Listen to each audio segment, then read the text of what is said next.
Hi, and welcome back to the final section of this course, JShell Advanced Topics. In the previous section, JShell 10, a bigger scale, we went through more advanced features that help you control your JShell with commands. And we worked with more complex Java types declarations like classes and methods. We learned about exception handling and how to add jar files to current JShell class paths. Also, how to use all autocomplete features and showing the Java documentation for existing classes and methods. So in this section, JShell Advanced Topics, we will have a deeper look at more JShell Advanced and complex features. So let us see what we will cover during this section. In this section, we are going to have a deeper look at more JShell Advanced features. So we will deep dive to explore more advanced features by first playing with modules and adding modules into current JShell session, as we have learned before how to add classes and packages to current JShell class paths.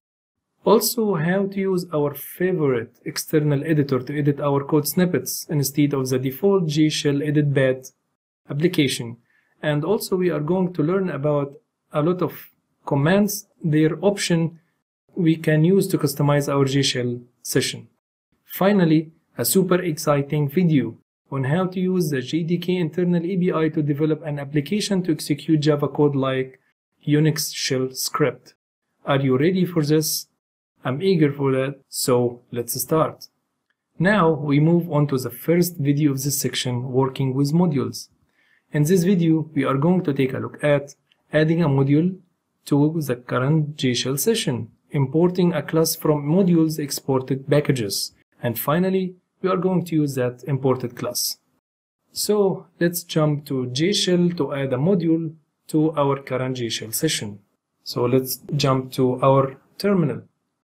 Now let's see how to add modules to our current JShell session. But before that, I would like to mention that in section 2, JShell a bigger scale video working with class paths, I have demonstrated how to add your custom classes to JShell session class paths so that you can interact with them in JShell. So, if you would like to use the normal logging functionality, before the module system introduced in Java SE 9, we normally can import the logger class from java.detail.logging package and use it without any problem. But bear in mind, this is not valid anymore after Java SE 9. Why?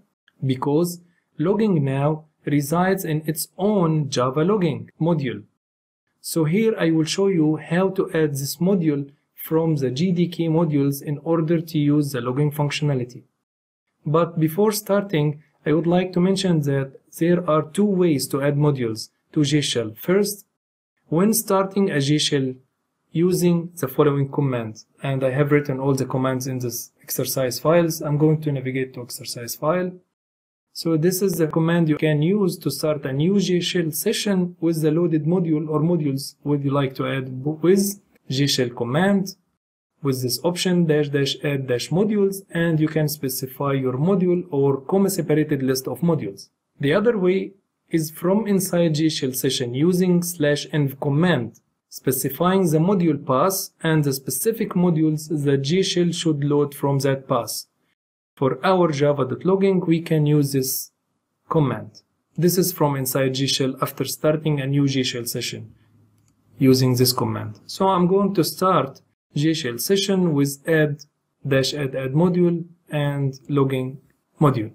Let's get back to our terminal and paste this command. But I would like to mention that instead of this command, we can use an option called --module path option, which could be used to indicate where the modules you wish to load are located. We didn't use such option as we used normal JDK modules. So the --add -modules option indicates the specific modules to load, in this case java.logging. So now we are going to hit enter to start a JShell session loaded with java.logging module. Let's import the logger class from the module's exported packages. Once the module is loaded, you may import types from any of the module's exported packages, as I have said before. So the following command imports the module's logging classes under java.util.logging package. Import java.util.logging dot. I would like to import all the classes and types under logging package. Hit enter. We can verify the imported package by /imports command. Hit enter. You can see that we have now imported Java to logging normally. Let's use the imported classes from inside that packages. At this point, you can use the class logger normally.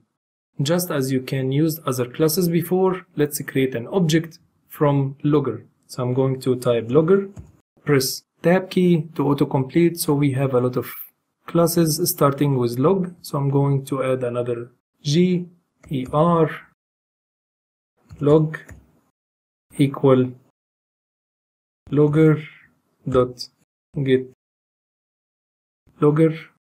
Pressing tab will autocomplete for us. I'm going to type anything JShell instead of class name. Enter, and now we have log object created. So now I would like to inspect its members with autocomplete by typing log dot. Press tab, it will autocomplete and show you all the methods inside log and variables. And now I would like to use info, so I'm going to type I, tab, there is info and is loggable, type N, tab again, it will autocomplete info, and I can type a message saying that logging is added successfully to JShell. Enter, and congratulations, you invoke the method to print your message in logging way. As you can see, there is the date time of the logging, and here is JShell and from where the logging runs, and here is your info indicating that logging is added successfully to JShell, which is your message. So we have learned how to add module to current JShell session, then imported a class from that module's exported packages, and finally using the imported class successfully.